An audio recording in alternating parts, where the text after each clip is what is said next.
الصلاة والسلام عليك يا نور الله وعلى آلك وأصحابك يا محمد رسول الله صلى الله عليه وآله وأصحابه وبارك وسلم.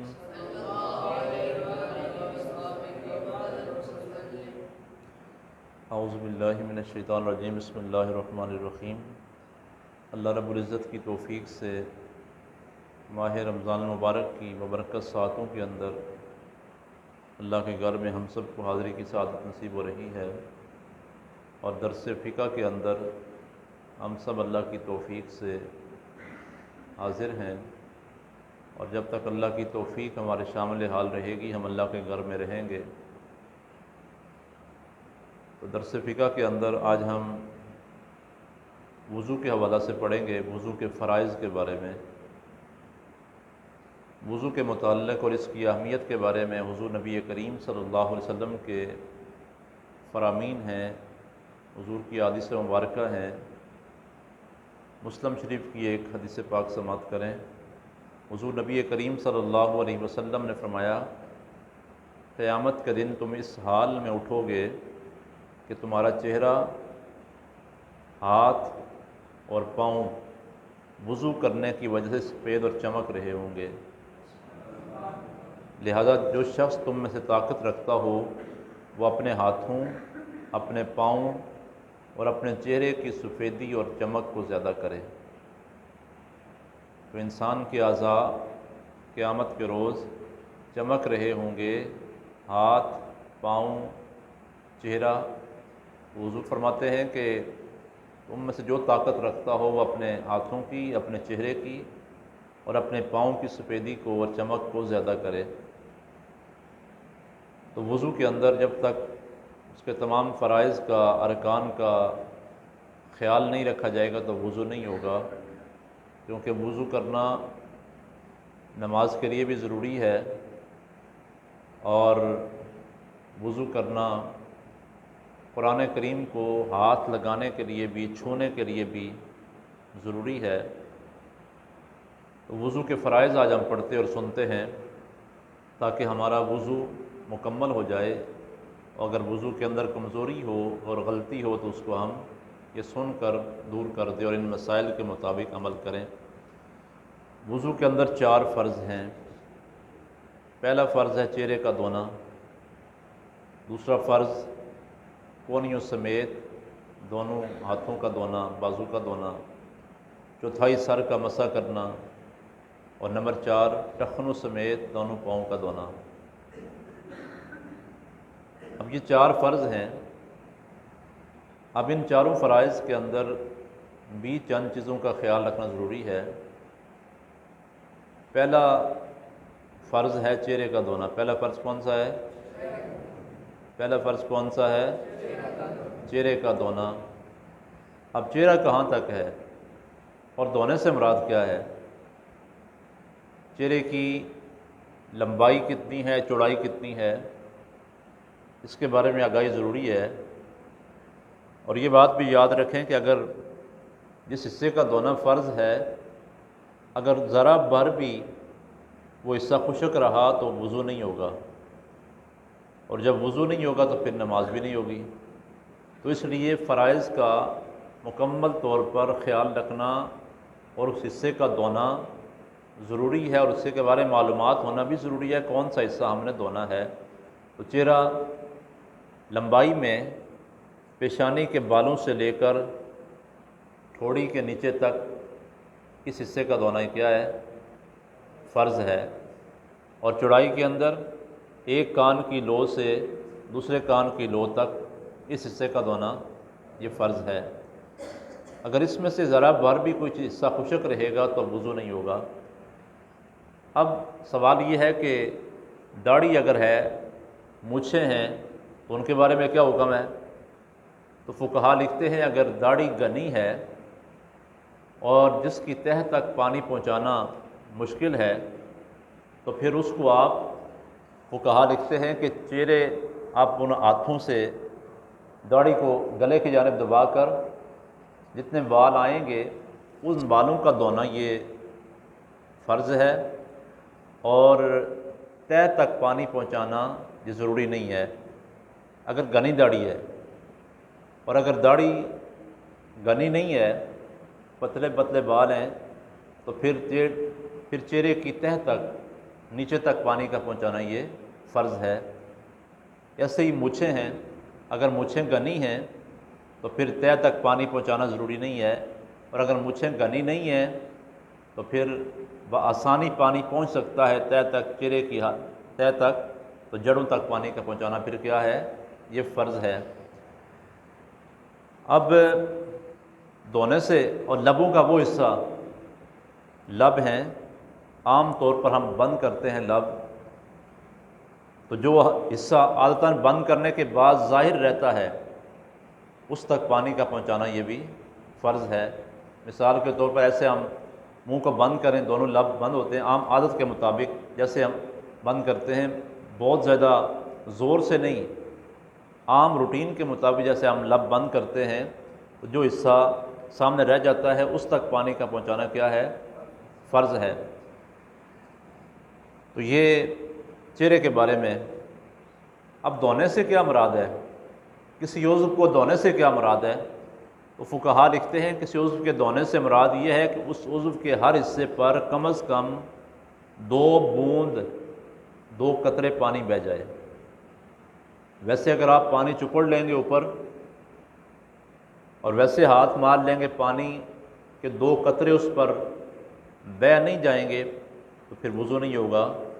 2 قطروں، کم از کم 2 قطرے کسی بھی عضو کو جس کا دھونا فرض ہے اس سے 2 قطروں کا بہہ جانا یہ ضروری ہے۔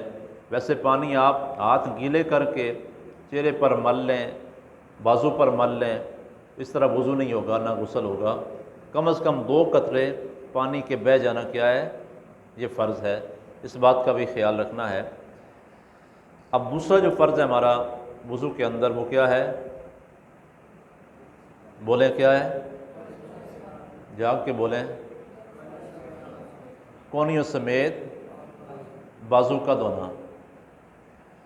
اب بعض اوقات ہم اس بات کا خیال نہیں کرتے، ہم ویسے پانی ڈالتے ہیں اور ہماری کونیاں خشک رہ جاتی ہیں، تو وضو کے اندر کونیوں کا دھونا یہ فرض ہے۔ اگر ذرا سا حصہ بھی خشک رہے گا تو ہمارا وضو نہیں ہوگا۔ تو اس بات کا خیال کرنا ہے کہ ہم صحیح طریقے سے بازو کو مل کر دھوئیں تاکہ کونیوں کا حصہ، یہ سارا حصہ دھلنے میں آ جائے اور ہمارا فرض صحیح طریقے سے ادا ہو جائے۔ اب بعض اوقات ایسا ہوتا ہے کہ ہاتھوں میں انگوٹھی پہنی ہوتی ہے یا کوئی چھلا پہنا ہوتا ہے، ویسے چھلے پہننا تو لوہے کا چھلا ہے، پیتل کا چھلا ہے، یہ جائز نہیں ہے ایک مسلمان کے لیے، مرد کے لیے، لیکن انگوٹھی آپ پہن سکتے ہیں۔ اگر انگوٹھی پہنی ہے یا چھلا پہنا ہوا ہے اس کے بارے میں کیا حکم ہے؟ تو فقہا لکھتے ہیں کہ اگر انگوٹھی یا چھلا اتنا تنگ ہے کہ پانی تہہ تک نہیں پہنچ سکتا تو پھر اس کو اتار کر پانی پہنچانا کیا ہے، ضروری ہے، فرض ہے، لازمی ہے۔ اگر انگوٹھی کھلی ہے یا چھلا کھلا ہے، ڈھیلا ہے، اور پانی بغیر اس کو ہلائے ہوئے بھی تہہ تک پہنچ سکتا ہے تو پھر اس کو اتارنا ضروری نہیں ہے، اور اگر بغیر ہلائے بھی پانی پہنچ جائے تو پھر کیا ہے، حرکت دینا ضروری نہیں ہے۔ اگر بغیر ہلائے پانی پہنچ جائے تو بھی اس کو اتارنا ضروری نہیں ہے۔ تو یہ تو ہاتھوں کے بارے میں ہوا کہ ہاتھ کونیوں سمیت دھونا یہ کیا ہے، فرض ہے۔ پہلا فرض کیا ہے، چہرے کا دھونا۔ دوسرا فرض کونیوں سمیت دونوں بازو کا دھونا، ہاتھوں کا دھونا۔ اور تیسرا فرض ہے وضو کا سر کا مسح کرنا، چوتھائی سر کا مسح کرنا۔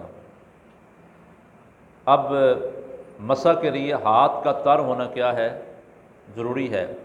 ہاتھ میں تری ہونا ضروری ہے، چاہے وہ تری آپ نے پہلے آزاد دھوئے ہیں اس کی وجہ سے تری آ گئی ہے، یا نیا پانی لے کر آپ ہاتھ کو تر کر لیں، ہاتھ کا تر ہونا یہ کیا ہے، مسح کے لیے ضروری ہے۔ اور کہاں سے مسح شروع کرنا ہے؟ پیشانی کے بالوں سے لے کر چوتھائی حصے تک سر کا مسح کرنا کیا ہے، فرض ہے۔ اب یہ ہے کہ اگر کسی کے بال ہے ہی نہیں ہے، سرے سے ہے ہی نہیں ہے، شروع سے نہیں ہے، وہ کیا کرے؟ جس کے سر پر بال اگے ہی نہیں ہیں تو وہ کیا کرے؟